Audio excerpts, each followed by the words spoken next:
And hello everybody, welcome back to the channel guys, hope you're all well. Before we do get into today's video, as always, please do smash that like button and subscribe to the channel for daily Rangers content. Okay guys, we're on the final stretch of the international break and Rangers are back this weekend. That might come as good news for some and bad news for others, depending on what way you want to look at it. But of course the show still goes on, we need to get behind the team, and of course there is going to be more storylines that emerge after this international break as to where we are as a team at this moment in time. Of course, need to bounce back after that defeat against Celtic. We of course got Europa League action starting very soon, and I think as a fan base we want to see a bit of a sense of a direction of where this club is going. Of course, there might be some transfer activity before the end of the window. Tavernier of course has been hitting the headlines in Turkey. Of course, Besiktas apparently of course wanting to maybe make a late swoop for the Rangers captain. And then, of course, one player that doesn't look like he's going to be going anywhere is Ianis Hagi. And last night, he did send a timely reminder to Malik Clement as he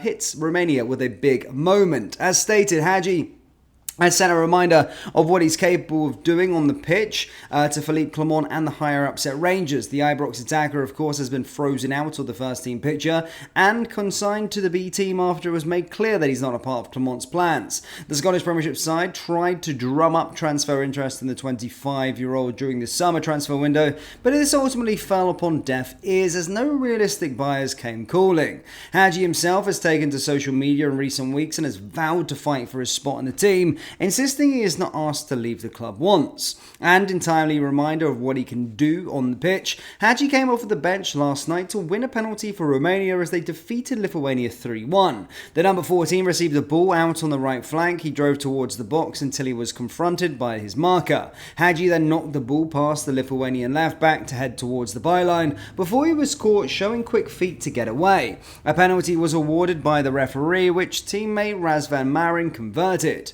So yeah, look, listen, Hagi, of course, putting a reminder, you could only do that in his sort of situation at this moment in time. But it almost feels like it's a bit more than the manager not wanting him. Of course, there's this situation apparently with the contract, potentially a sell-on clause thing to Genk if he makes another appearance. So it may be more than meets the eye with regards to the situation. But I think on Hagi's situation and what Hagi's been doing, he's agreed to sort of remove a clause from his contract. Obviously, that probably wouldn't change things up with the Genk thing if that's believed to be true.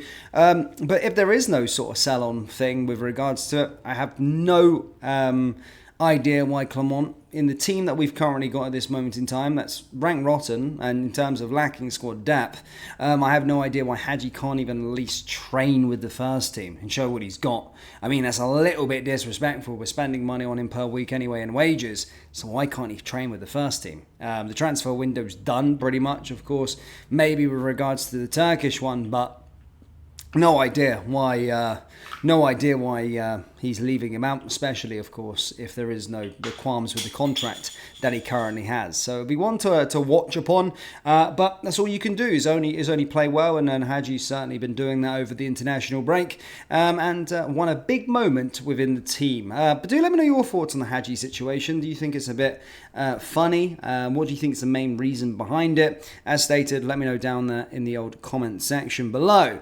Now, usually when Rangers players, in fact over the last couple of days, we've been speaking about Rangers players who haven't performed well after leaving the football club. Ryan Kent is currently in exile out in Fenerbahce. There's also John Lundstrom, who's been told by his technical director that he's mince basically, and that they want to probably try and get him out the football club.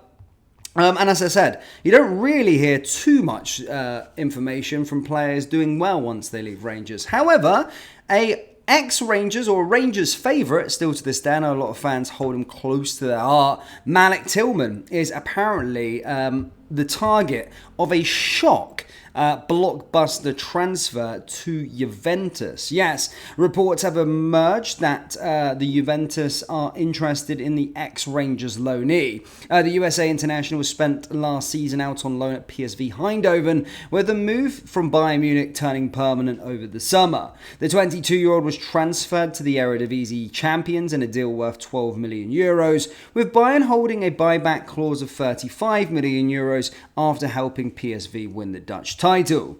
As stated, Tillman, of course, was a fan's favourite when he was on loan at the Jers. He was a standout at Rangers in a shocking campaign, to be honest, from our side, scoring 12 goals in 42 matches and as an attacking midfielder.